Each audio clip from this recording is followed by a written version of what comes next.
The software developer job market has been amazing. Everybody's getting jobs left and right. All you have to know is the latest React.js update.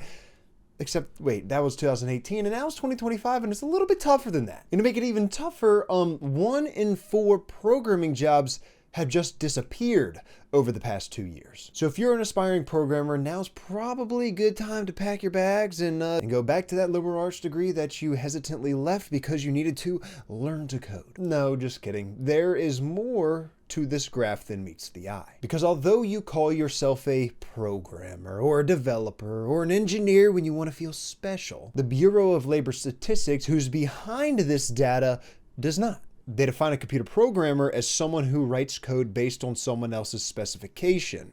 But in 2003, they started tracking this new occupation of software developers, a new, cool, hip group of programmers who insisted they weren't just writing code, they were engineering digital experiences. But were really just programmers who spent more time naming variables than writing them. And BLS defined these new software developers as someone who designs, architects, and builds systems end to end, which explains the downtrend since 2003 until now. Programmers aren't disappearing, they're just being called something else. Until you get right here. But I have a handful of theories in regards to why we see this drastic drop-off that I think all add to each other. One, a little bit is the AI thing, maybe, but I think that can even be thrown away in favor of these other theories. So theory number 1, we have 2020, the pandemic right here, which I thought there was a software developer hiring spree, but this trend right here is not really different than this trend right here. Like, it's been on the same trend for the past, well, I guess 5 years before the pandemic and then,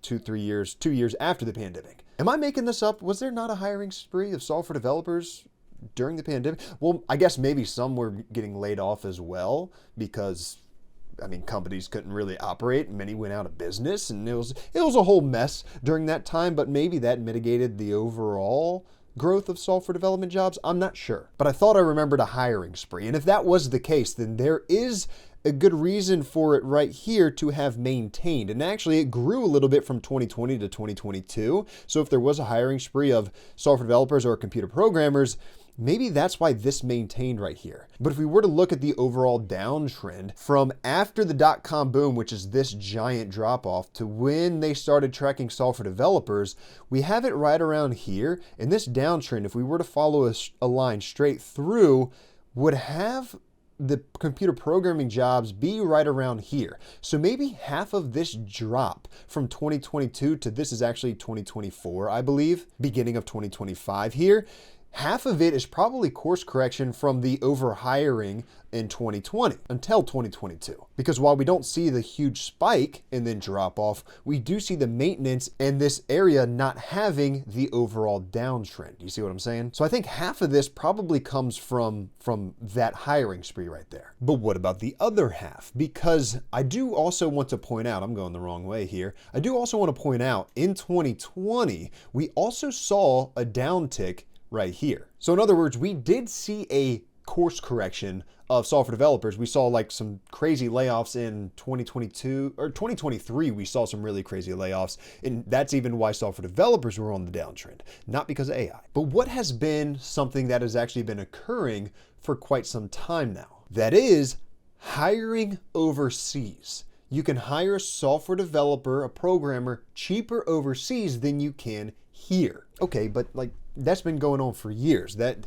wouldn't result in a drastic drop that you see right here, right? Well, here's the interesting part. In 2020, there was a huge wave from in-office work to remote work for software developers. So if these companies looked and saw, oh, well, we're hiring remote software developers anyway, if we can pay somebody half or less than half overseas, and just get them to adjust to our working hours, which many of them are willing to do, then we can just not hire the American and hire someone overseas who will do it for cheaper. And remember, these terms, the computer programmer versus software developer, and all of this data that you see here are being tracked by the Bureau of Labor Statistics, by the US government. These are computer programmers and software developers in the US, not all across the world. So if we're losing them in the US to other countries and companies are realizing that they can do that because they're remote either way.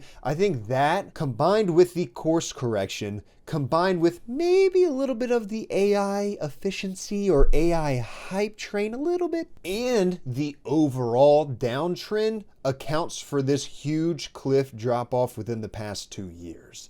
Along with the fact that we still see drop off in software developers in the past 2 years, all because of that course correction from the pandemic, which also could not just be, post-pandemic correction of over hiring beforehand, but hiring people from overseas because it's remote either way and it's cheaper. That's what I think. What do y'all think? I mean, you don't really think that this is all from AI. I think most people don't, but it's also not solely due to software developers and computer programmers being categorized differently. As the data obviously shows, that drop off in the past 2 years is much different than the overall trend that we've experienced. It's actually in line with what we saw in the dot-com boom. I mean, look at that. Drop off from 700K all the way down to under 600K. So about 150,000 or so. And over here, we're going from 450-ish all the way down to around 340-ish. So about 110,000 jobs right here, 140,000. It's in line. And we don't know if this is going to go back up or continue to drop. Anyway, I thought that was very interesting. I did want to address the headlines and also address the misconceptions about the 1 in 4 programming jobs disappearing. And yeah, that's all I got for you. Keep learning to code.